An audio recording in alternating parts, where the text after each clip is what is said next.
What I'm going to talk about is basically a recovery framework. So you've heard a few times the idea of frameworks. You've heard from Alex as well yesterday the idea of principle. Jason said tonight, like he doesn't like the hard and fast rules.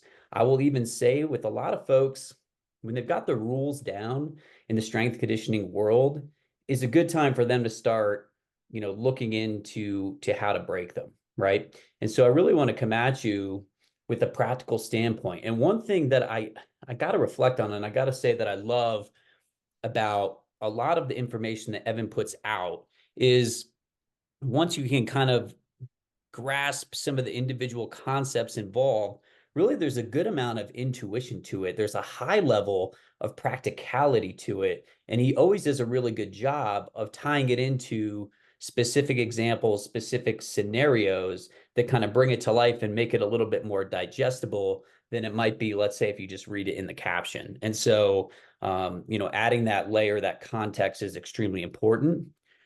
With regard to recovery frameworks, that's a little bit what I'm hoping to do. What I don't want to do, and you'll see this very specifically, is I don't want to present a deck of this works, this doesn't. And instead, what I want to open your minds to is sort of like one, how are you defining recovery? What are you doing with it? What kind of intentionality are you bringing to it? And then two, how are you vetting recovery modalities that are out there? Um, and how are you prioritizing them, right? Are you stepping over dollars to pick up dimes, as my friend Hunter likes to say? All right. So that said, we're reducing stress to improve endurance. I would even take it further to say just to improve health and performance outcomes and live our absolute best lives. So you should be able to see the number that, of course, I can't see because Zoom likes to block it. Hopefully, Alyssa dropped it in the chat. We want to go to menti.com. You can do that on your desktop. You can do that on your phone. Thank you, Alyssa. You're the absolute best. And she also put the code there that you will enter so that you bring up this presentation. You should be able to drop your responses in. So 3335-2901 on menti.com. And I'm going to wait fairly patiently for responses to populate. If anybody's having an issue getting responses to populate, let me know. So again, go to menti.com. There it is. Okay, we know it works.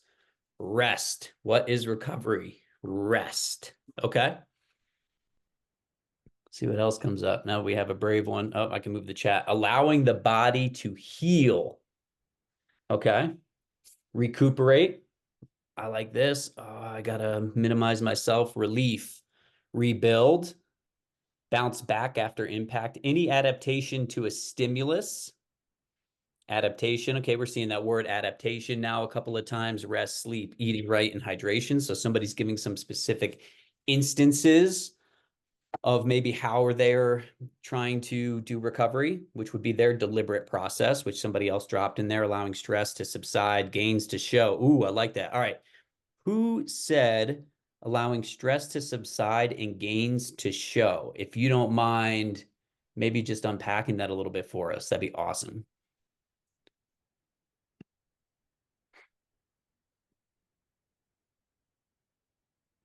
Yep. All right. Okay, there you There we go. go. I unmuted myself. Uh, Yeah. so that was me. The allowing stresses subside and gains to show. Um, so for me, it's like if I have a really hard day at work, I could be really stressed out, and maybe the next workout isn't going to be as strong as it should have been. Um, and so if you burn yourself out, you're not going to recover. So sometimes you have to take it easy, sometimes you have to figure it out, but that way you can slowly trend upward consistently. Awesome. Thank you, Zach. And part of the reason I called on Zach is what his answer has a little different than some, although the adaptation ones, it should be implied within there. Is that he has that note of allowing gains to show, right? And we think of gains we think of an upward trend, as he just explained to us, which is then past, hopefully, the baseline that we had prior to putting whatever that stress on ourselves was, right? So somebody had coming back to baseline. I would even say perhaps the goal of recovery is to come back to a new baseline that exceeds the old baseline. So again, that we can kind of trend in that up into the right direction that we talked about night one on that graph when we were looking at, say, output capacity, just as two of the different very layman's measures of performance, right? And so when I looked at a lot of the initial answers here, rest, allowing the body to heal, recuperate, a lot of those give a feeling of like working back up to where we started. And so I really like Zach's answer because I think it started to kind of take the next step. Now, granted, sometimes recovery, the best it can do is mitigate the stress to a point where we might not even recover back to where we started. And it's always less too about day to day and more about, as you hear me say all the time, trends over time. All right. So if I look at sort of, I guess, my own, I wouldn't even call it definition of recovery, but just sort of what came to my mind quickly was first the concept that for recovery to take place, there actually has to be something to recover from. There is so much popularization these days around the idea of like, oh, you're under recovered, right?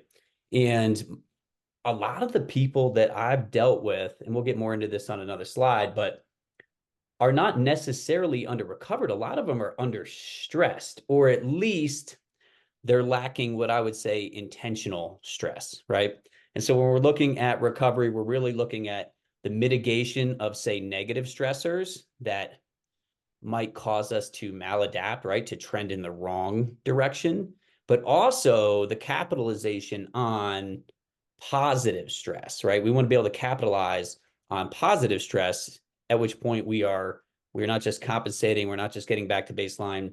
The hope is, right, that we super compensate to exceed the baseline that we went into with, right? Because we're training for a reason.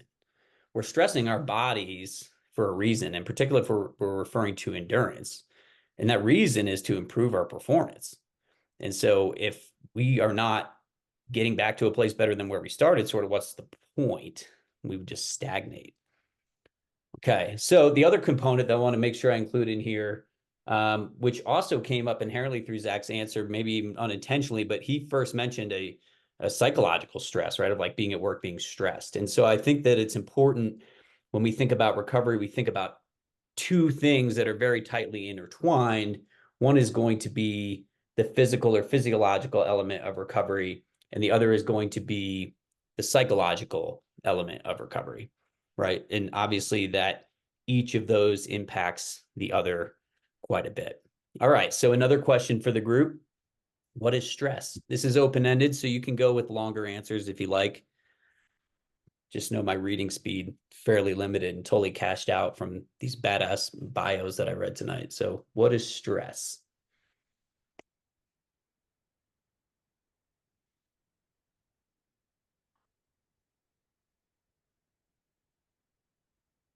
External factors that break down the body and mind. Okay. I would even say it's not just external factors, it's our interpretation of external factors, right? Do we believe that that external stress is positive or negative? Because that actually can influence the way that our body responds to that stress. So our perception absolutely matters. All right. And tension that requires a response, anything perceived as positive or negative on the body, over or under the norm, taking a normal thing and extending it beyond range, beyond normal range. That's funny that you say that because that's a little bit of what Jason was kind of alluding to within some of his talk is like our perception of something almost always exceeds what it actually is, but we don't figure that out until we step into it. And if I can go back all the way to the year 2000, I remember a lot of people quitting a selection process in anticipation of what was to come. And that was actually way more frequent than people quitting that process because of what they're actually enduring in the moment. All right, to not get so stimulus with good and bad effects on physiology, energy that is beyond your stress threshold that you can tolerate for a given period of time. All right, who said energy that is beyond your stress threshold that you can tolerate for a given period of time? Would you mind if you're able to unmute yourself and give us what your perspective is there? Yeah, so kind of using like the lactate threshold as an example.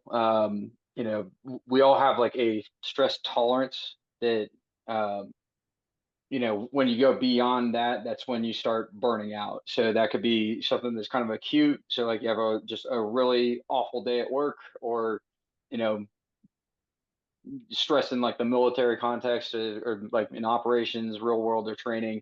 It could go beyond in a very short amount of time or over a long period of time. So like a full deployment, a couple of years. Like if you're constantly going over that threshold of what you can clear, then you are getting a negative adaptation to stress at that point.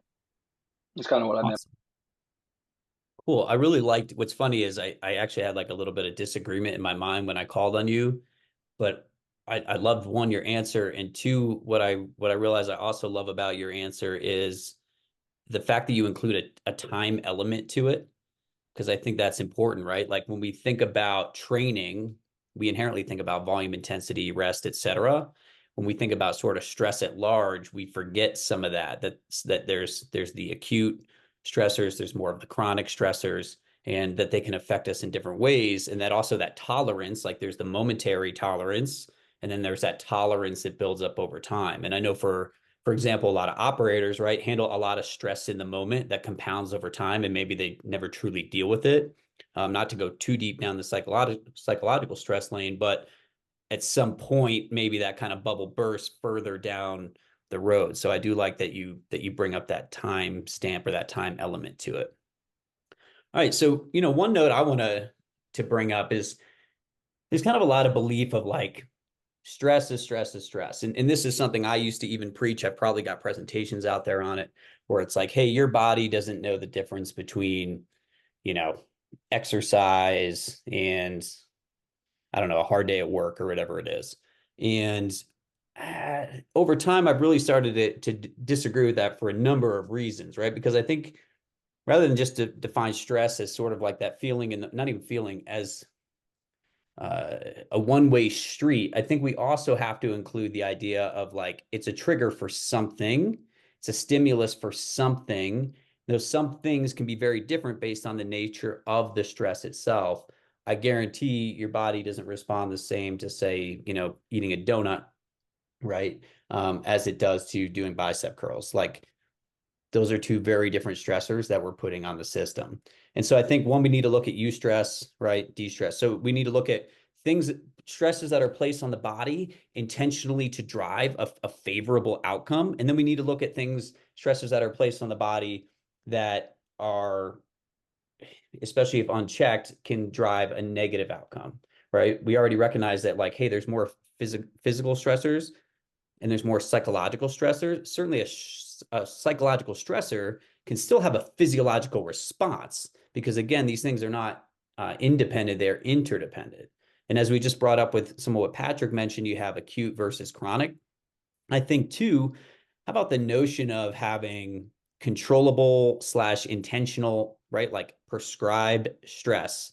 Like, for example, I just went to a parent teacher conference today, right? My kiddo's he's 6, he's in the first grade. And like, what do you think school is? Like, it's a whole bunch of sort of like purposefully applied stress that he then needs to adapt to so that he can learn to read, so he can learn math, he can learn, social skills and all those kind of things. And then there's also like the uncontrollable or more of like passive stress that like we can't help but experience and we might not have as much say over it. And I think it's important to recognize that these two things exist, right? And this is not like pulled from research. This is literally pulled from a podcast, but it's an idea I really liked a few years ago that I heard. And it was the idea that if you're somebody who tries to control everything, right, then inevitably things are going to be out of your control and you're going to be stressed because of that. But if you're somebody who totally lets the world move you and you don't control anything, well, now you're also going to be somebody who's extremely stressed. So instead, it's like you have to recognize and control the controllable, mitigate it to the best of your ability. And then you also need to recognize and accept. And in fact, Kat mentioned this during her talk last night. You need to accept that some things are out of your control, and that is okay. Right. And then certainly known versus unknown. We can plan a lot better for the known than we can for the unknown. If we plan for the known and we accept that the unknown is likely, then we're going to be a lot more prepared for it and we can pivot when the time comes, right? Versus one, trying to dictate everything and assuming we know everything, and that there no unknowns are going to come, or two, not having a plan at all and we're just always flying by the seat of our pants. So again, I'm not really a believer of the stress is stress. So I kind of mentioned that I would bring this up again. A common analogy for stress is like the stress bucket, right? Probably most people here at some point have seen it, and it's typically shown one of two ways. The one that I kind of like, right, is the idea of like stress pouring into the bucket. And so it's like it'll show like training is pouring into the bucket. And I know for me anyway, I think I was first introduced to this by like Mark Verstegen, right? And you've got uh what else is getting poured in the bucket? You've got like family stuff, right? Financial stuff, like all of the stress just getting poured into the bucket. And then at the bottom of the bucket are all the different tools that we have at our disposal to deal with stress, right? So where we're like turning the knobs to kind of like let stress out. And we'll talk about what those specific tools are later, but I'll just bring up two common ones, right? Sleep, of course, that's a tool that we have at our disposal. So we can open that spigot, try to get that stress level down, for example, in the bucket. But what I would say is a lot of times what we're assuming is all the stress that's going in that bucket actually needs to be let out. And to me, that's when we're talking about, for example, overtraining, right? When all this thing's being put in the bucket, it's well intended, it's positive stress, but it's too much of it, maybe too consistently for too long of a duration. You start to have a negative response to a positive stressor, right? That's overtraining. Versus, are you just overstressed? In other words, are the things in your bucket looking more like the beers here and a little bit less like fruits and veggies, right? So I think that's just an important, it's a little bit, shoot, I forgot the word that I was looking for, right? But I really wish I had that word. That's okay. All right, moving on. So it's not just kind of a fancy play on words here and trying to be tricky about the way that we're framing it. Instead, it's really thinking about that there's a difference between the types of stress that we're putting on our body, and we want to be able to let out some of the bad while actually adding positive things so that we make the most of the good. And those are two very different things. I'm randomly in the middle of this going to think of that word and just like shout it out loud, and everybody's going to lose their minds, or they'll be like, oh, it's about time you figure that out. All right. So I want to kind of bring up this threefold concept of resilience that I've been playing with a little bit over the last few years. And a lot of this came up during the responses to the question around recovery, right? Because some people put like rebounding, some people put bouncing back, stuff like that. And a lot of times, like when we think about resilience, a lot of people talk about like, oh, it's ability to, kind of lose your shape and then regain your shape. And I know that one of the examples out there, for example, we joke about this at work because a colleague of mine's not the biggest fan of some of the MRT stuff, right? And so they talk about like, oh, dropping a tennis ball. And she brings up a good point, which is like, if you drop a tennis ball, it actually doesn't bounce back up to its original height. And I said, yes. I said, so again, we're kind of playing with this concept. I said, but what if you throw it?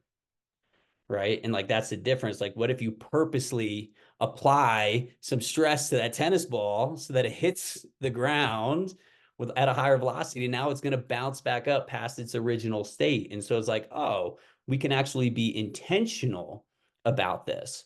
And so how that kind of layers into this is the idea of like resisting. So one thing Patrick mentioned, which is where I have a little bit of a disagreement, and that's fine, was the idea of like stress having to exceed our threshold. I think there's plenty of stress, no doubt, that doesn't exceed our threshold, right? And for that, we have to resist that stress. Like we can't let everything that comes our way be able to move us. We can't give everything that power. And so instead, we have to have a little bit of resilience in terms of armor building, right? And so no different than you would in, say, strength conditioning. Like, hey, if I build up my capacity, now I can run at a faster pace and I can handle that. Like all you're really doing is kind of building up your armor. You do the same thing on the strength side of the house. The next sort of level to me is that rebound. So sort of that tennis ball example, right? Where we're building up some elasticity, the ability to bounce back. And this is much what training kind of looks like. We purposely put some sort of stress that brings us down below our baseline, right? And then we try to instill some sort of recovery that allows us, again, as we talked about before, to come back either closer to baseline, to baseline, past baseline, whatever it is. Also, sometimes in the moment, it might be sub, and then over time, the idea is to super compensate. And then I would even argue that we all have to have in sort of our back pocket is this ability to rebuild. Like there are times when we get broken down. There are times where we lose the battle. A very easy example of this is, let's say you're wounded in combat, right? So you might literally need to rebuild who you are from a physical perspective. You might even need to rebuild from a psychological perspective, right? A lot of folks get out of the military and we kind of lose some of our purpose, and this whole idea of who we were was so tightly tied to a military identity. And then that can crumble when we get into the civilian space, and we sort of need to rebuild ourselves, right? And in doing so, we need to have a lot of that drive and that North Star and kind of find some of those inherent values, even detached from who we were in uniform, that Jason Clark was talking about earlier. And so part of this, my thought is, I like the idea of thinking of recovery in terms of preparation instead of reparation. And really what I mean by that is it's proactive strategy. You're starting to anticipate stress. You're starting to purposely apply stress. You're starting to acknowledge and accept and in some points combat stress so that you are prepared not only for it, but for the next instance of it, and that you're more prepared the next time than you were the last time. All right. So didn't bring this up, kind of ironically, in the initial discussion around what endurance is, right? Like what I did talk about was variables, and we're going to talk about that again today. But to sort of zoom out again, and Alex brought it up yesterday, is like you always have principles. These hold true in quite a variety of situations or scenarios, quite a variety of environments, and most of them to some extent have stood the test of time. Maybe not in the specific ways that they're always advertised, but what these can provide is your North Star. The way that I explain this to people is, if I'm teaching my kiddo how to give directions, great example. And somebody comes to my house and they're like, "Hey, how do I get to the post office?" And I'm like, "Oh, well, you just take a right, go down the street, take another right, and then it's your first, drive on the right there, just go straight, pull up into the post office." Okay. Now let's say that person gets turned around and they're like, "Wait, okay, my right is now a left, but was that second right also a left, or is that one still a right because the first right was a left?" Like they're going to be confused. But instead, if I use cardinal directions and I say, "Oh, to get to the post office, you're going to head west out of here." So now no matter which direction they're facing, they know that they need to head west. We're giving them a tried and true direction that isn't going to change. You're going to head west. When you get to the stoplight, you're going to go ahead, head north. And then the first drive that's going to be east, you're going to take that. Like there's different ways that you can help to orient somebody. Well, same thing with regard to principles. They stay tried and true. So versus some of our modalities change, our systems change, the way we organize things change, but we can always kind of fall back in a worst case scenario to our principles. And so some worth mentioning, some of you are going to know these well, some of you are going to be absolutely new to these, right? So the concept of overload, which really just means that we need the stimulus to exceed what it has in the past if we want to drive some kind of force our body to adapt to it, right?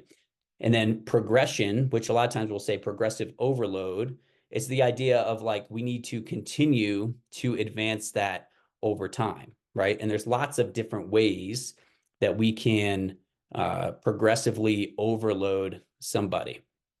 Individuality means nothing more than like each person is going to respond differently to stress. They're bringing something different to the table uh, with regard to, let's say, their training age, their injury status, their actual age, their sex, their perspective, their opinions, their relationship with exercise, whatever it is. And you have to account for that. Not only that, you could give two people the exact same prescription, they could execute it in the exact same way, and they could adapt totally differently, in part due to lifestyle, in part just because they're two different human beings. And so we have to be realistic about that. It's never necessarily one size fits all. That's where Evan did a phenomenal job of drilling into the idea of differentiating people based on some of those limiting factors. But again, that typically can be something that's addressed a little bit down the road, depending on where they're at compared to, say, their genetic potential, right? And then diminishing returns means nothing more than like, hey, we all have the beginner gains. You go to the gym for 3 months and your numbers go up exponentially. And then you start getting to month 4 or 5 and they stagnate. And you start to realize like, oh, I have to work a lot harder to get any sort of gains than I did in the past, right? So same stimulus over time is not going to drive the same degree of adaptation. And then reversibility is really nothing more than the idea of kind of you if you don't use it, you lose it. There's a reversibility sort of chart out there.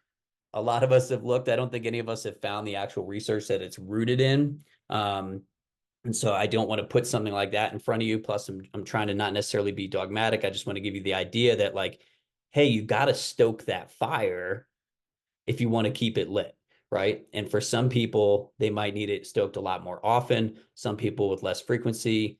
The idea being that if we're tracking things, we'll be able to tell how they're responding. So why am I talking about principles? Well, because I'm talking about stress. I'm talking about the intentional stress of training, right? And then these are the ways using these variables that we kind of organize and apply those principles, right? So frequency, how often are we training? Volume, for how long? How many reps? What distance? What amount of time, right?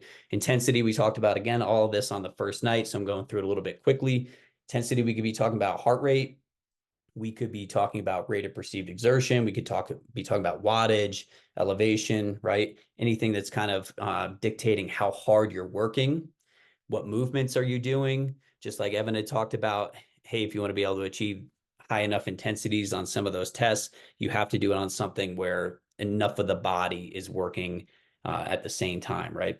And then, of course, rest, which rest is kind of a mitigator of a lot of these other things, right? Shorter rest does not allow for as high of intensities. Longer rest does allow for higher intensities. And then maybe one of the most important is then also stringing together consistency over time. And I differentiate frequency with consistency because I look at frequency as sort of like a weekly rhythm, like, hey, getting in 3 days a week, getting in 4 days a week. I look at consistency as stringing weeks together, turning weeks into months, turning months into years, etc. All right. So with regard to recovery, it all starts with the stress that we're intentionally putting on the body. We all go straight to, oh, how do we alleviate the stress? Well, sometimes the best way to alleviate the stress is to never have put it on the body to begin with, right? And so let's look again proactively. If we're looking at stress mitigation, like instead of trying to get somebody to recover from a whole bunch of sets and reps that they didn't even need to do, maybe I look at reducing the sets and reps to begin with. And this is an important note, especially for anybody new to coaching. And look, I saw an ugly example of this just a couple of months ago with somebody accelerating somebody too fast and a pretty nasty injury occurring. As a coach, I have never regretted starting too slow, never. But I have always regretted, or often regretted, I should say, if I accelerated somebody too fast. In a worst case scenario, they're injured. And if they're doing the program that you gave them, that injury is on you. In a better case scenario. You just kind of have to back them off. But from an ego perspective, that's tough, right? It's like giving a kid a shiny toy, and then you're like, oh, on second thought, you're not old enough to play with that. And he's going to be like, what? Like, give me that toy. And this is a tough one sometimes when you'll take over somebody who's been working with another coach and they'll come over and they're like, oh, this is the mileage I'm hitting. And, you know, you'll start to look at their profile and whatever it is. And you're like, ooh, like you really have no business hitting that kind of mileage. Like we need to back you back down, or we need to start you slower. Or for some, maybe we need to do some interval work to work on like a return to run and get your aerobic or your more central type of conditioning through something like that's deloaded, like an elliptical or something along those lines. Like that can be a tough conversation to have with somebody. So again, look to start people slower, and then recovery, it's not less important. It's just less of a thing if we're giving them a more appropriate dose to recover from, right? And then kind of the last thing I'll say in that world, because I don't think I have necessarily another slide on it, is a lot of times it's not overtraining. Don't confuse that with doing too much too soon, right? Overtraining is a chronic condition versus too much too soon is like, oh, I got rhabdo because I went and did, 200 pull-ups when I hadn't done a pull-up in 3 months. And so keep that in mind. Those are two very, very different things. And typically when people think overtraining, they're actually deconditioned, and then they go and do too much too soon, and then they end up paying the price for it. So this image is really just here to say that all we're doing, right, we're managing peaks and valleys. We're managing peaks and valleys. And when somebody hits a peak, we're going to stress them. And when we stress them, we know that they're going to go down. So the more we stress them, we have to accept that they're probably going to hit a deeper valley, which is then going to going to require a lot more intention toward their recovery. And we're going to have to accept that it's going to take longer, and it's going to take more action to mitigate the response to the stressor that we put on them. This is important, one, in the tactical environment, and two, in the recreational environment, where people have other lives to live and other demands on them. If you're working with an Olympic caliber athlete where all they're doing is training for the Olympics, you will accept a deeper valley because you are working toward a new high. You are working for their peak to exceed somebody else's peak. They also don't have anything else that they're probably going to have to do from a physical standpoint in the meantime.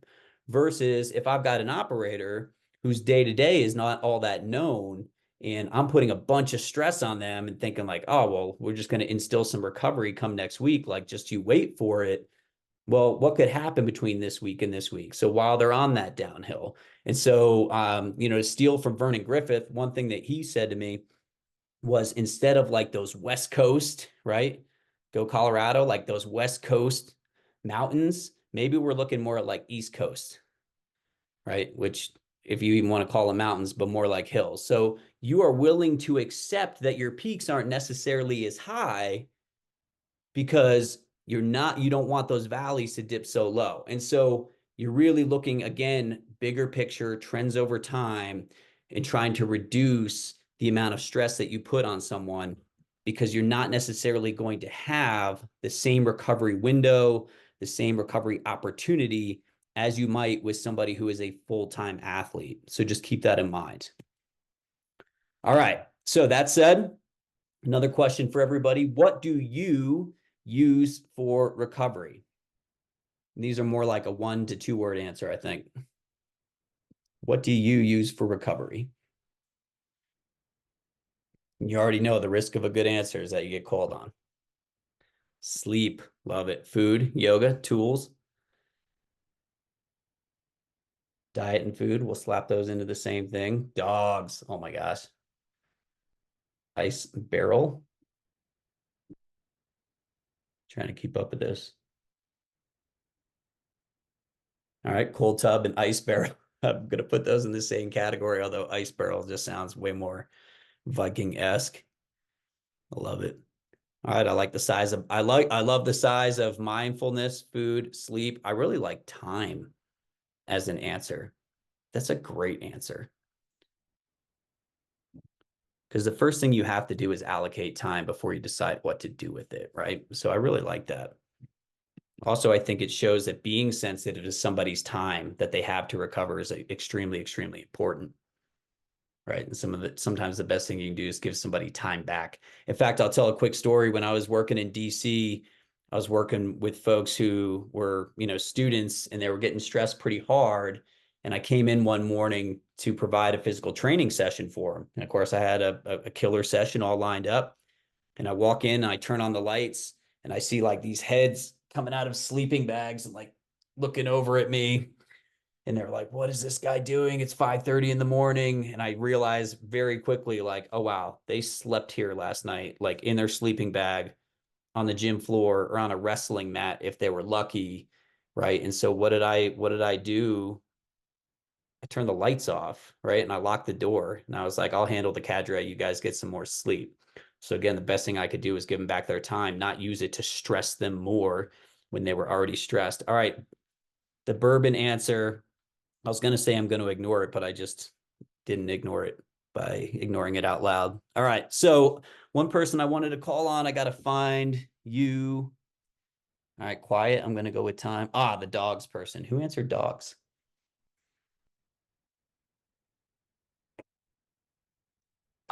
Me, oh, hello, I'm a professional dog trainer as a side business. So I'm a teacher by day, baseball and track coach, and then I train service dogs for veterans. So I do that as a side hustle, and that helps me uh, get into a better mood at the end of the day.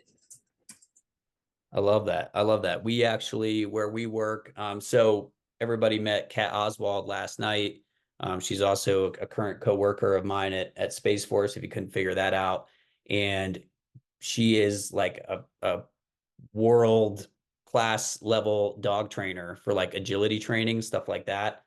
She might even be a world champion. I'm probably selling her short in this regard, but we support a student pipeline right now, and we've suggested like bringing the dogs in as a form of recovery for the students. So I love that you brought that up. That's awesome. All right, compression boots. So we got some tools on here, and we have some concepts on here, right? So like sleep and food, big ones. We got light exercise on here. Cool. So really good smattering. Appreciate everybody sharing. Thank you, Andrew, for adding a little bit more context and detail. So here's kind of my own, right? Like this is if I did the word cloud, this is sort of where it would land. I'm not saying this is right, wrong. I'm just saying this is the perspective I've kind of developed over the years, and hopefully I can give you a little food for thought. My biggest thought though is like, don't major in the minors, but I'm going to bring a second part to that, which is don't major in the things that your athlete doesn't value or won't do, right? It has to be accessible. Like if you're like, oh, massage therapy is the way to go. And then you start to think about it, and it's like, oh, well, massage therapy means creating a little bit of financial stress potentially on your client, maybe a little bit of time stress because maybe they have to drive somewhere to go, do a massage or whatever it is. Then now, is that necessarily the best answer? And so just something to think about. I'm just giving that as an example, right? Massage for some people are like, oh, that doesn't create any financial stress. I love it. I need it. Cool. Lean into that, but just be sensitive to kind of each person's situation and be careful of trying to relieve stress in one place and it inherently creates stress in another place.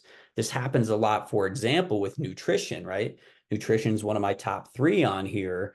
But what I will say with regard to nutrition is sometimes we start to make a lot of suggestions, and the person we're talking to is starting to tally up in their minds like the price tag of that grocery bill, right? Like, oh, well, what you need is to eat more of this and that. And they're like, cha-ching, cha-ching, cha-ching. And they're like, right, starting to create a little bit of different stress. So that might not be the best place to start with that person.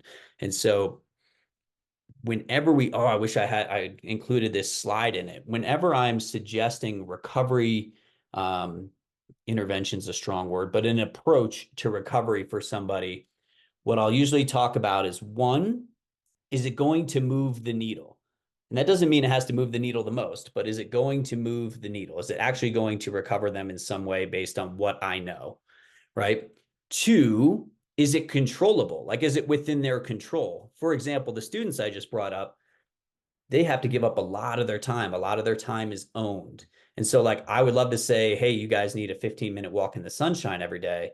I can suggest that till I'm blue in the face. I'm blue in my face. But if the cadre don't give them that time to go do that, they're never going to be able to do it. So it's outside of their control.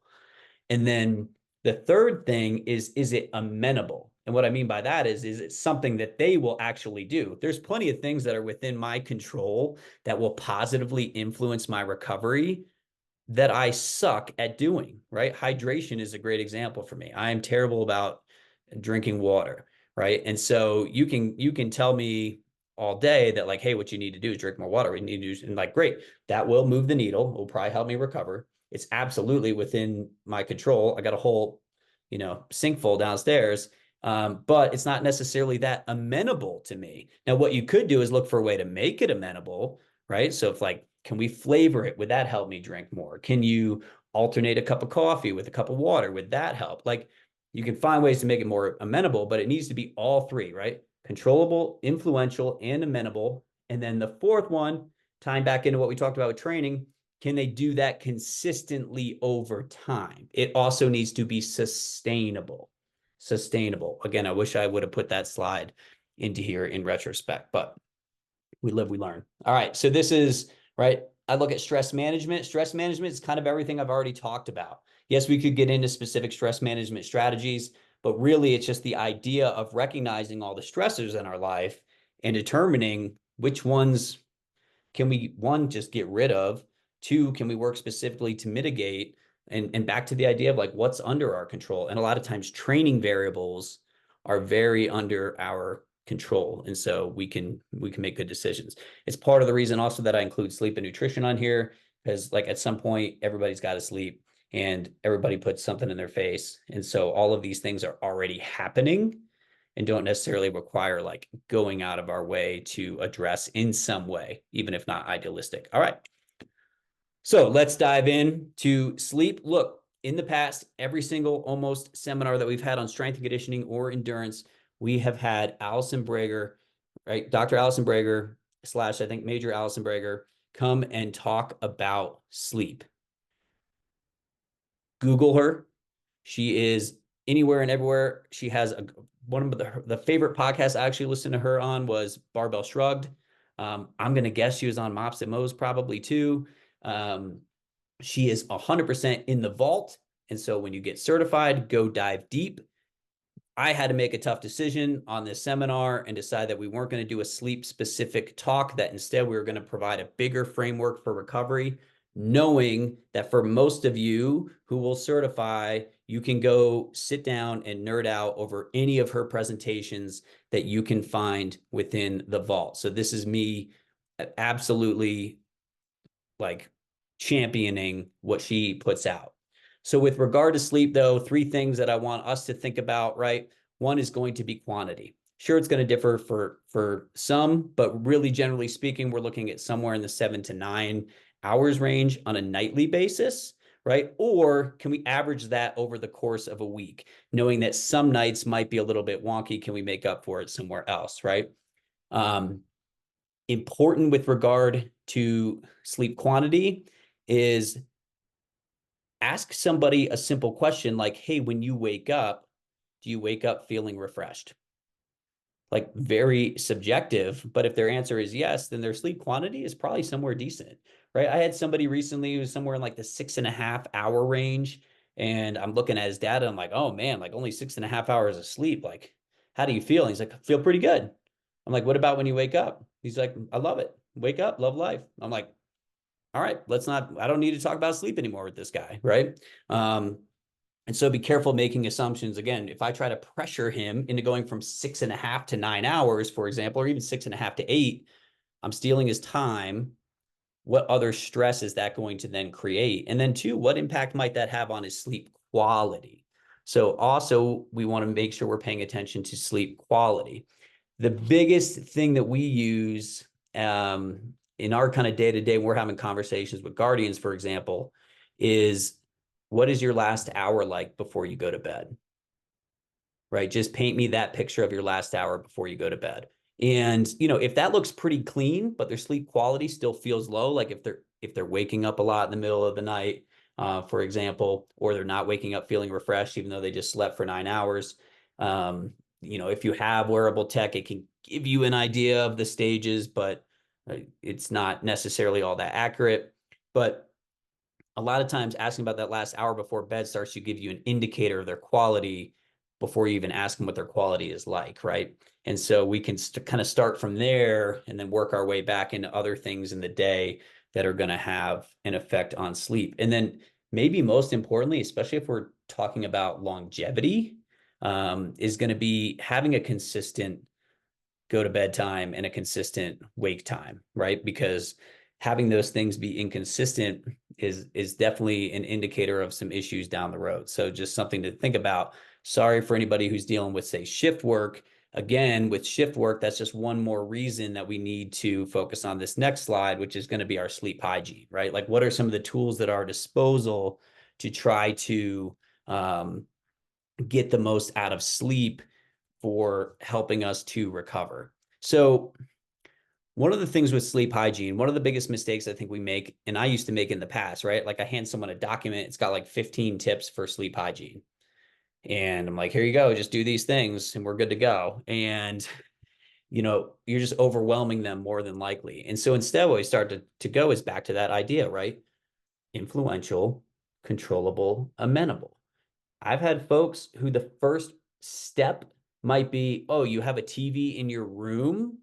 Can we move that TV out into a living room, right? Or a common space so that you turn it off there, you walk through the threshold to your bedroom, and that blue light doesn't follow you, that stimulus doesn't follow you into the bedroom, even if the time from turning off the TV to the time going to sleep is the same. Just creating a physical barrier that changes the environment and changes the brain's association with the bedroom can be beneficial. Yes, in a perfect world, I want to say, turn that thing off at least an hour before bed. What are you doing? But I have to be realistic and work within the confines of their lifestyle because, again, it has to be something that's amenable or it's going to be useless. Play the long game with this stuff. So maintaining a routine, extremely important. Funny story, this is where I found sleep. I've joked my entire life that like sleep was my final frontier. I, you know, I probably went, let's see, from 18 until right around 40. So like 22 years of averaging probably 4 to 6, and I'd even say closer to 4 average hours of sleep a night. I was a late night person with an early morning job for my entire adult life. I kind of prided myself on that. And back to, you know, what Patrick talked about earlier, the sustainability of a stress like that, it's not sustainable, right? Well, for me, what finally helped me find sleep, ironically, because this is where most people lose sleep, was having a kid. Because my kid's bedtime, if I want him to sleep well, I put him on a routine, right? It's like, oh, 7:30, time to brush our teeth. We're in bed by 8. We're reading 3, you know, books or 3 chapters in a bigger book, and then you're going to go to sleep. And so like I would put him to bed by 8:30. He's out cold. He's about to sleep for like 11 hours. And then I would go downstairs and turn on Netflix. And like I finally one night, just like I was kind of tired, I was dozing off next to him, and I was like, why don't I just walk across the hall into my bed and go to sleep? And I did, and it was glorious and it was magical, and I've never turned back since, right? And so just having a routine, I've turned his routine into my own. And now I'm not that guy that goes to bed way too early, right? Which also means I go to dinner with the blue hairs. All right, so avoiding electronics. This is a huge one. This is a tough one. A lot of times, again, for folks, we start small. So just like, hey, can you put it out of reach so that at least when you wake up, right, you can't grab it. Now, I know a lot of us, like we can turn off like the blue light feature or whatever. There's still a whole lot of stimulus coming through that device. And people often associate their devices or associate their like zone out TV time with like down regulation, but that's not what's actually happening, even if but that's what they feel like's happening. So their brain is still going a million miles a minute. And sometimes just educating somebody on that is helpful. But again, putting that device out of reach. For me, one of my other big problems was waking up and not being able to fall back asleep. And so make sure you have some strategies for that, right? One, if they're waking up and they can't fall back asleep, they can get out of bed, because again, you want them to associate that bed with sleep and not start creating a space where their brain is going a million miles a minute. For me, what really helped was to go walk into another room, pen and paper, literally write my thoughts down so that they could live somewhere. So I didn't have to sit there and just like pontificate, and I could just go back to bed and having alleviated those thoughts. And that was extremely helpful. The other thing that was extremely helpful was like not having Instagram at my disposal, right? So just, again, meet them where they're at, but things to think about. Certainly keeping a cold, dark room, limiting caffeine and alcohol intake, another big one for me. I don't really touch coffee after 12, drink a good amount of tea, but it's non-caffeinated, and definitely eliminating the booze. Now, if we think about booze, we also can think about other sleep aids. And the problem with those, I call them, I call them snakes in the grass, I guess, right? Or faux allies, because they can help with sleep onset, but they're so disruptive to sleep quality that the trade-off is not worth it. And so we want to try to help people find other ways to facilitate sleep onset, right? Beware late exercise. It affects all of us differently. Same thing with food intake, especially like really fatty foods can be kind of disruptive to our gastrointestinal system. And then we're like, feeling, all the craziness going on in bed, and that could disrupt our ability to fall asleep or cause us to wake up. Or you could be crushing your spouse with some bad gas. So just things to keep in mind. Life lessons. All right. Get sun exposure early, right? Get sun exposure early in the day. Also, without sunglasses, get a little bit of your bare eyeballs exposed to the sun, right? Going to help with setting our circadian rhythms, which again is going to then help with that night's sleep onset. And then we can instill some relaxation techniques. If you're a coach, or if you're an athlete, or if you're just a human, you really want to be familiar with some breathing methods. So, diaphragmatic breathing, really popularized, of course, is like box breathing. Why did it become popular? Because Navy SEALs, right? So the same reason everything becomes popular. All right, we have progressive muscle relaxation. I feel like Kat might have even mentioned that last night. Another super simple technique that can help with down regulation, help us with sleep onset. And then just unloading stress. That can be what I talked about, just like literally writing something down so it lives somewhere other than on our brain. It can also mean like take the 5 minutes to do the dishes. My brother's got this great routine where he's just like, hey, before bed, it's 15 minutes of just go. And he just literally like whatever he can clean, whatever he can get in order in that 15 minutes before bed. And then that helps him to just be like, whew, I took care of everything I could take care of today. The rest we'll worry about tomorrow. All right. And then I think this is extremely important concept, right? Tonight's sleep routine started yesterday, right? The things we ate yesterday, the exercise we did or didn't do yesterday, the stress we took care of or didn't take care of yesterday. These are all things that are going to influence tonight's sleep. And so again, when we're looking at trying to find things that are like, it's not a smoking gun moment of, oh, I took a melatonin, right? By the way, isn't really going to help with sleep onset. Instead, it's, hey, yesterday, did I get up at a reasonable time? Did I get exposed to some sun? Did I get physical activity? Did I work to mitigate stress in whatever ways that I could? Did I eat properly? Did I go to bed at a reasonable hour? All of those things from yesterday, did I drink or not, are certainly going to influence today. And what we'll have, again, to use the same example I did earlier of people stepping over dollars to pick up dimes, what you see a lot is somebody drinking, 3 beers a night who's asking about should they take a melatonin, right? And so again, you have to meet them where they're at. You have to be realistic with what they're willing to give up, etc. But just make sure that we're trying to find the most influential thing we can, so long as it's something they'll actually do. All right, I'm going to be very brief on the nutrition slide because we literally have Nick Behringer coming in tomorrow, who is an expert on this stuff. And so I would say save your nutrition-based questions for him. But a few things that I think are important One is that this concept that food is fuel, right? Look, I love food. I have a great relationship with food. I love to eat it in a very mindful way where I enjoy it and I savor it. And I've met people who are like, "Oh, food is just fuel to me." And that like blows my mind because I'm like, you're losing out on this in, whole part of life that's so enjoyable. But I think it's important to frame it in that way because a lot of people, they think of it as calories, but they're not thinking of calories as fuel.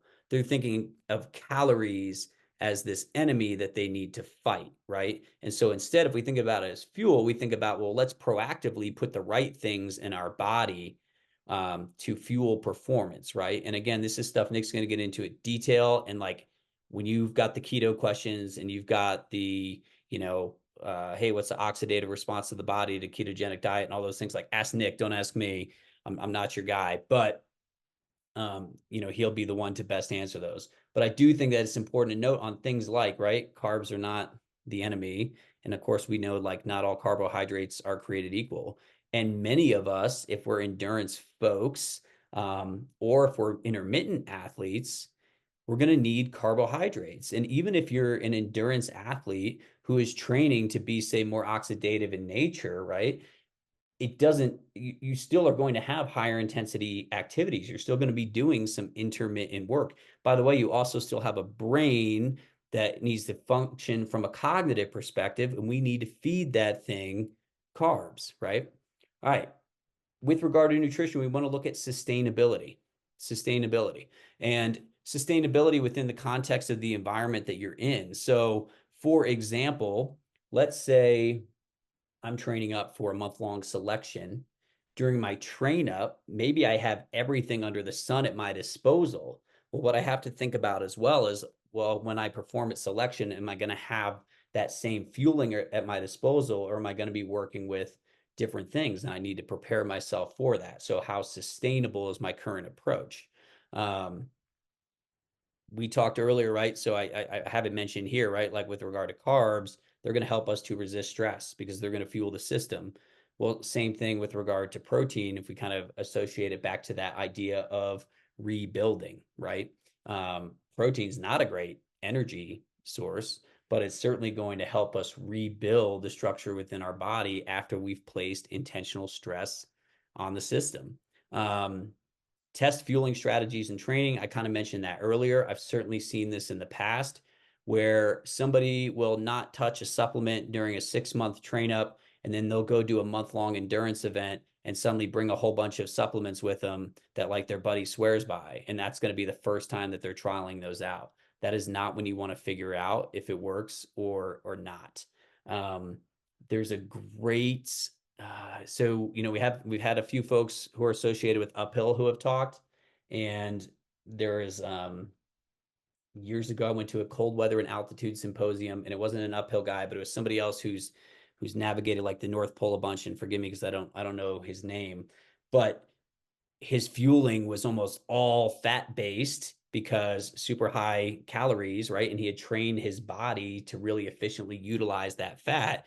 And so like him thinking about packing for these extremely long treks, he needed to be able to pack something that had very, very high caloric density. And so he had to incorporate some of that. It sounds like it was absolutely disgusting. Like I don't even think like, day 100 of him trekking that he was enjoying it, but he had to implement some of that in training so that he knew that his body could tolerate it when he was actually going on and taking on this extreme endurance endeavor. So extremely important to make sure that we test our fueling strategy in training. And then again, I won't steal Nick's thunder. I'm sure he'll touch on supplements tomorrow. And if not, it's usually one of the highest questions that get dropped in the chat. But right, one, are they what they say they are? And then two, do they do what they say they do? And we'll talk a little bit about reviewing research here in a bit in a real simple way. So, that said, there are certainly some third-party testing that you can look for on the label that often will tell you if they are what they say they are. But what most of those don't do is let you know that it actually works. So just keep that in mind. It might say like, yes, the ingredients listed on the label are the ingredients in the product, so you can feel good about that. Cool. It's not saying, yeah, this stuff works. So just keep that in mind. All right. So bouncing away from nutrition, honestly, I spent even longer on that than I intended to. But what I want to get into next is activity. And I know some people had wrote like yoga, which we can put in the activity side. We can also put it into the mindfulness side. Somebody had light exercise. Even Evan had mentioned, doing some aerobic work, and then, also utilizing some evaluation during that to see if somebody's, low intensity aerobic work was actually facilitating recovery, or if they were going more intense than they thought they were. And I think the example he gave was like doing the 120 RPM on the bike with a low intensity. So, I'm new to some of the concepts that Evan was talking about. So for me, just talking heart rate, typically if I'm looking for like a recovery activity, I'm probably looking more in zone 1, zone 2, but not always. And that's where it kind of goes into the second one going down. I like concentric work. I forget Maury brought this up, where he was talking about, really reducing the amount of eccentric stress, because a lot of that eccentric stress is what creates muscle damage. It's also what can be tougher to recover from, create some of that DOM, some of that delayed onset muscle soreness that people are dealing with. And so we can bias some concentric work. And what that means is, right, for example, on a push-up, the concentric is just the coming up as opposed to the lowering down. Some ways that I love to do that are things like medicine ball work. So you could do a real low intensity, a low amplitude, medicine ball type of exercises. I would probably stay away from like lower limb plyometric type of stuff though, because you're going to have impact. And you see the next one on there is low impact. But another place that I love is like a sled. One of my favorite ones. And look, something when training endurance athletes, and again, back to the idea of being amenable, we have to recognize that an endurance athlete wants to get after it usually, right? They want to train. And so we got to give them some training. And we'd see this a lot with guys for training for selection. They wouldn't feel like they're getting enough. So we're like, okay, we have to give them more so they don't go do their own version of more. But we also have to make sure that it's favorable and it's not really going to be disruptive. And so we would give them some of these type of routines. So one of them that we would do is this sled routine. And it's as simple as, just as an example, right? You got a TRX on a sled, probably a lighter sled. Let's say you're walking backwards, you do like an explosive row. You take a couple steps, explosive row, couple steps. You kind of let their heart rate dictate the pace. Hey, I don't want you to get above zone 2 as you're doing this. And that kind of determines how fast you go, can help you with determining what load. So maybe they go, just as an example, 25 yards like that. And then they turn around and they just push the sled back. So now a little bit of a lower body pushing the sled back. All right, next time down, explosive press, take a few steps, explosive press, take a few steps, get to the end. Now maybe I drag it backwards. So now a little less posterior, a little bit more anterior. So I'm starting to shift around what muscles are working, right? Now something similar. Maybe I take a step and I rotate, take a step, rotate, right? And so you can come up with all different movements. You can do bicep curls, you can do tricep extensions. It's just stuff, but we're getting kind of a low steady state, aerobic work in. That's going to get some good blood flow going. We're also getting a whole bunch of good movements in, so we can touch a whole bunch of movement patterns. We're getting low to no eccentric stress during something like that. And maybe most importantly, we're entertaining somebody for 30, 45 minutes who might otherwise have gone and tried to, step into something more intense that would negatively impact their ability to recover. So just an idea. On the low impact front, I'm also a huge fan of pool work. People don't even need to be proficient swimmers. You can do some shallow end type of stuff, literally putting somebody through like a warm-up type of protocol that could culminate with some type of plyometric type of things, because we're so deloaded by the pool. So you could have marches, you could have skips, you could have bounds, you could have jumping jacks. Like there's a lot of different things you could do. Again, maybe looking at their heart rate as they're doing it. You don't want to turn it into a full-on workout session. but that's just another great option for a recovery day. And we would do that a ton with people. And in fact, one that I loved is we would do a little pool work, and then they would get out and they could do a little bit of yoga outside of the pool, step into the pool, do a little bit of pool work. It's actually one of my go-tos when I'm traveling. Is I'll be on the side of the pool, do like a world's greatest in a rotation, then I'll step in and I'll just do like an easy breath stroke down and back, and then I'll get out, and then maybe I'll do some kind of active leg raise type of thing, right? And so again, getting movement, getting a little bit of low intensity aerobic type of work. I'm very deloaded, low impact, great for recovery. So it fits the bill, for example, when I'm traveling, which I used to do a ton of, right? I like the activity, including a lot of different movement patterns. And then I always say we get bonus points if that activity, right, is one, social in nature, right? Because connection is extremely important for recovery. So having those social connections, having those social outlets. Two, can we do it outdoors, right? Just literally, wild, because we're going to get into tools briefly. The efficacy of any tool, the deeper you dig, kind of the less you start to believe in most of the things, right? No matter how much we want to argue about it on the internet. But one of the silliest things, like scenes of nature, sounds of nature, just being exposed to that, not even real. Like just like you're in a relaxation room and you've got a mural on the wall with a waterfall, like that actually has been shown to have a great ability to reduce stress and enhance your recovery. So imagine actually being out in real nature. And then, of course, unplugging a little bit. This is probably where I'm like the worst. When I'll go for like a recovery walk, but it's also when my brain just gets going and I have all these ideas. And so I like to bring my phone with me so I can start to populate some of my notes and things like that within my phone. And so, hey, give and take. Don't let don't let perfect be the enemy of good, right? Okay, so activity, certainly a big fan of. Mindfulness. When I talk about mindfulness, what I really mean is, where's your attention? Where are you directing your energy? And then how much judgment are you including in that, right? And so we talked earlier about like breath work. I'm not super savvy on a lot of different breath work, but the main thing that I've used with folks is just a diaphragmatic breathing protocol, usually having them on their back, working on a 4-second inhale through their nose, trying to teach them to expand their diaphragm, right? And so like somebody, I think the other day might have said belly breathing.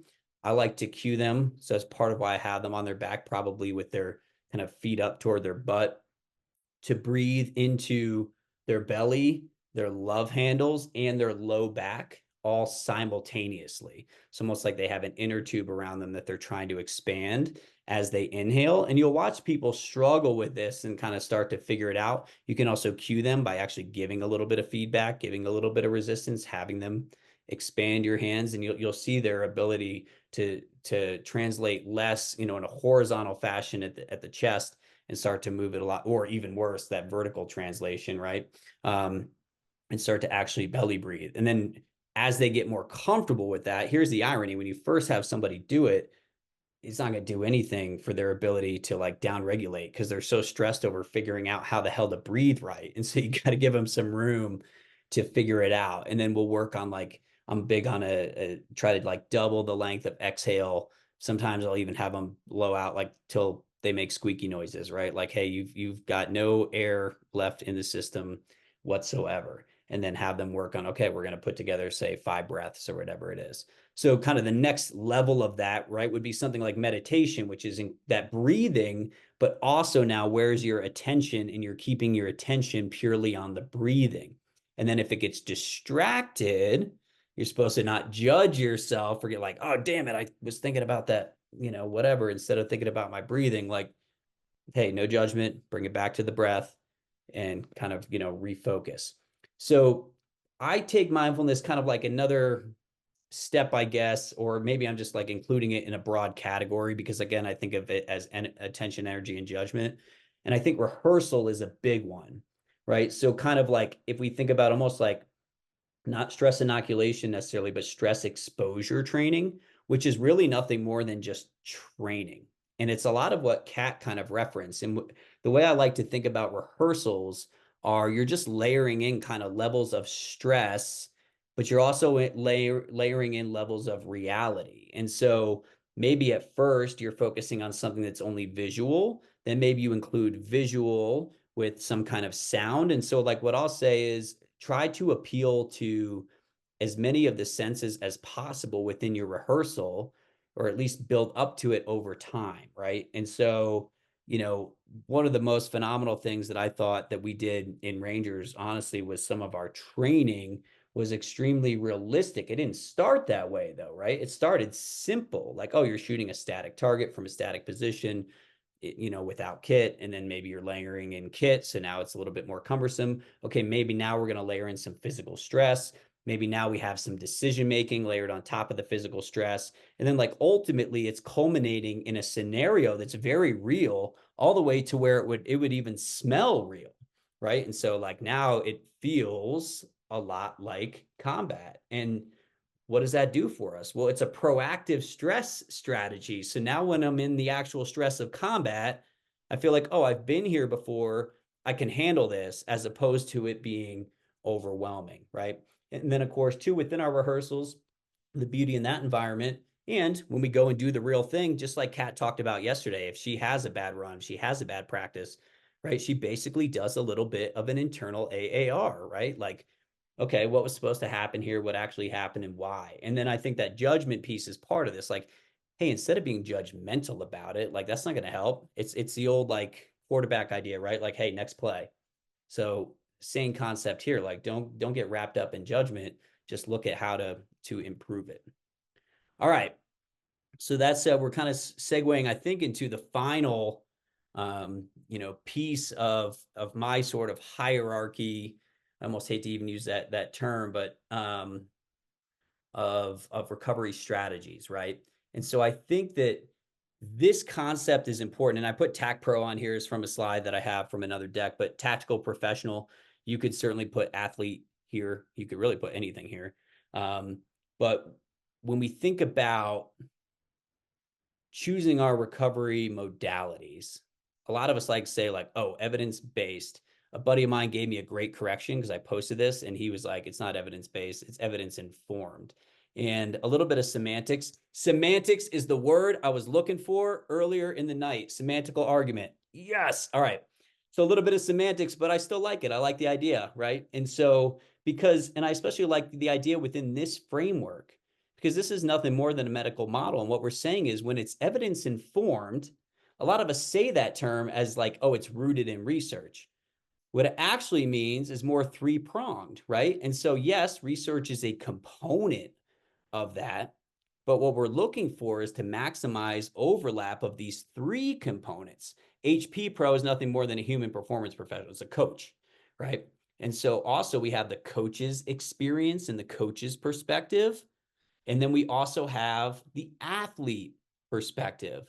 And in a perfect world, if we can overlap all three of those, we're going to have the best chance at success. And I can tell you right now that if you overlap research and you overlap a coach's perspective and you don't get any buy-in from the athlete, you probably have the best damn program that'll never be executed. So just keep that in mind. All right. And then I think this is important too. And this is a little bit of like a very brief, but a tangent, right? Which is, are we improving an outcome or manipulating indicators? Because when we all talked about recovery earlier, most of us talked broad terms of like bouncing back, right? What we didn't say was something like, oh, I'm trying to, mitigate buildup of lactate in the system, or I'm trying, like, nobody really gave specific things.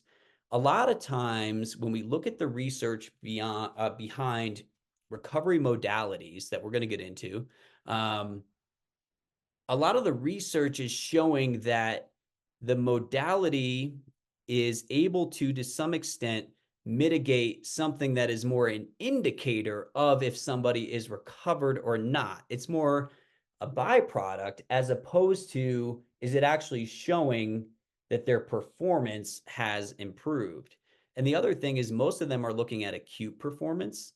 as opposed to chronic, where we showed like through those mountains and valleys, like we're really looking to play the long game here. And so sometimes the acute response, I don't want to say it's irrelevant, but it might be less important than what we are seeing in terms of trends over time. And then another brief aside, this ties into, I forget who was sharing some of the chat, or maybe even out loud, or I think asked Alex a question, last night around, for example, HRV. And that's why I intentionally asked Evan about HRV, because he could answer it 1,000 times better than I ever could. But I think one thing to beware of, right, is like your Garmin, your smartphone, your Omega Wave, like whatever it is, Morpheus from Joel Jameson, even though like I love his stuff, but like most of what it gives you in terms of like a recovery score or a readiness score or whatever it's called lives inside of these black box algorithms, right? That like nobody wants to share the secret sauce to. And I like the idea instead of like, can we measure some of the raw things that we know are meaningful? And so I really liked how kind of Evan even mentioned that. It's like, hey, if you're looking at the same time of every day of this one metric and you're looking at it over time, but one thing he did a better job of was showing, hey, we're not just looking, right, at like the oxygenation of the blood, for example. We're also looking at like what's the wattage when that's happening. And so he's comparing multiple factors simultaneously. Same thing here. It's like, oh, what is the algorithm telling me today? Oh, Mega Wave says like, take it easy. Well, one, subjectively, what is the athlete telling you? Two, like, what are all the other things pointing to? Like, what was yesterday's stress? What was the day before? What was their sleep last night? How well fueled are they? Where are they at from a mindset perspective, et cetera? And so there is no smoking gun black box algorithm to put your full faith into when it comes to recovery. It's multifactorial and it's individual. And so just keep that in mind. All right. So if we talk about tools, and again, I said from the beginning, I'm not here to discuss the efficacy of these tools. This presentation used to be that, and it kind of started as that. And I've drifted away from it for a few reasons. One, I don't necessarily stay up on the research until I need to. It's not something that I don't wake up and go, well, what's the latest on cold tubs? But when somebody walks in my office and says like, hey, I'm thinking about incorporating an ice bath, what are your thoughts? Then I'm going to start to dig a little bit deeper. But what I will say is I dug very deep a few years ago when I was building out a course on this stuff. And what I really found was kind of two main things, right? One, most of the effects of most of these things are minimal at best. Many of the effects are on indicators of recovery as opposed to actual improvements in health and in performance. The other thing that maybe was most important is that the placebo effect is real. And if somebody thinks it works, then to some extent, it probably does work. One more addition, I should have said 3 instead of 2. Many times the effects are psychological in nature, even when the modality has physiological intentions. A great example, massage, right? I am a believer in massage. When I go get a massage, it's extremely relaxing. I feel absolutely refreshed. I leave there ready to tackle the world. I kept diving even deeper into the efficacy of massage because I just wanted it to be like proven beyond a shadow of a doubt that it facilitated recovery. It certainly can help with range of motion. It can help with blood flow.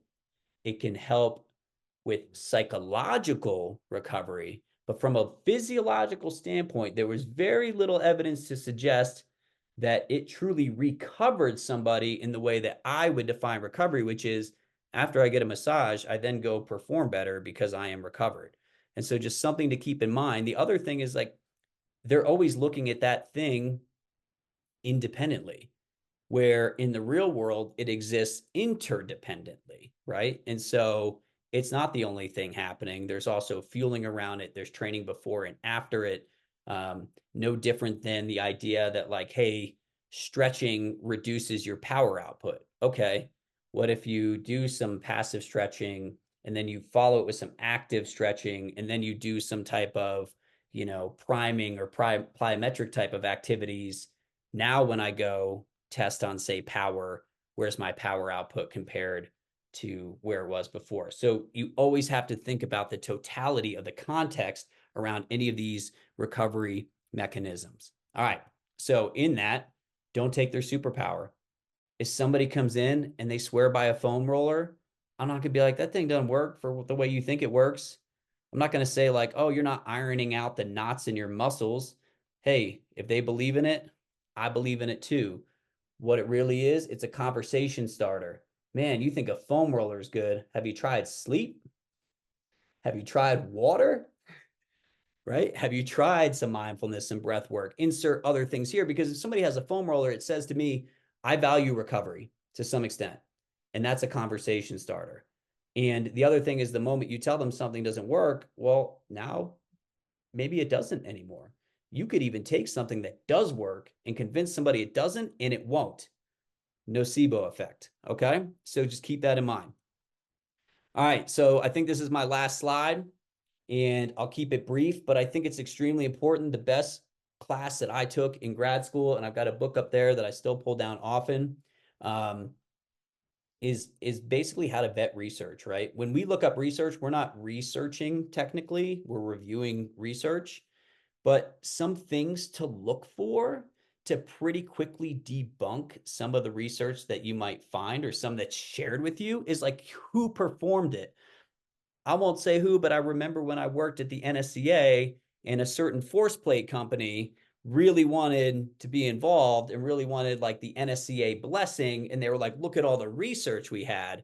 Well, guess who performed all the research they had, right?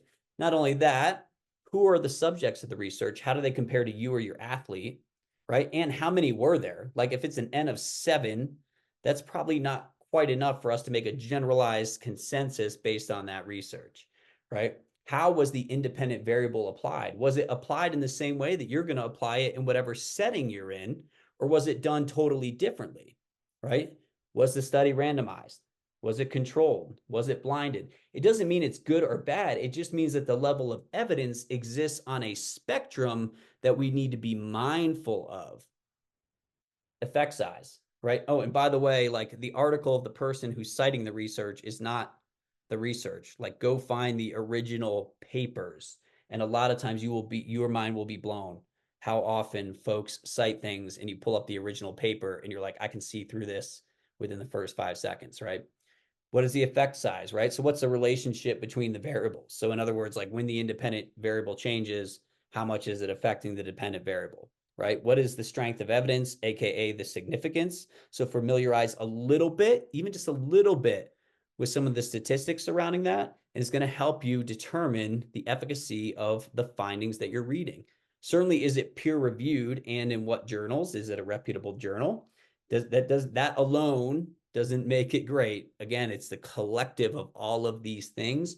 And then repeatability. Has that study been repeated by others? Is there a meta-analysis that shows multiple studies looking at the same thing that are also showing some positive effects? Extremely important that you're able to decipher that. All right. So again, back to this, when it comes to recovery, don't major in the minors. The first order of business for you and your athlete is to define what recovery actually means. If they're like, oh, I feel recovered. If it's a feeling and that's all you need, awesome. If you need better numbers than you got before, just keep that in mind. Define recovery before you go chasing something that you're yet to identify. All right, with that, I am wrapped up for the night. Alyssa is going to come on and she is going to put out the homework for the group. Once she does, I believe that's all we have for you tonight. Really appreciate you all sticking around to the end. And no doubt you got something out of this evening, because I've got a whole book of notes from Evan's talk alone.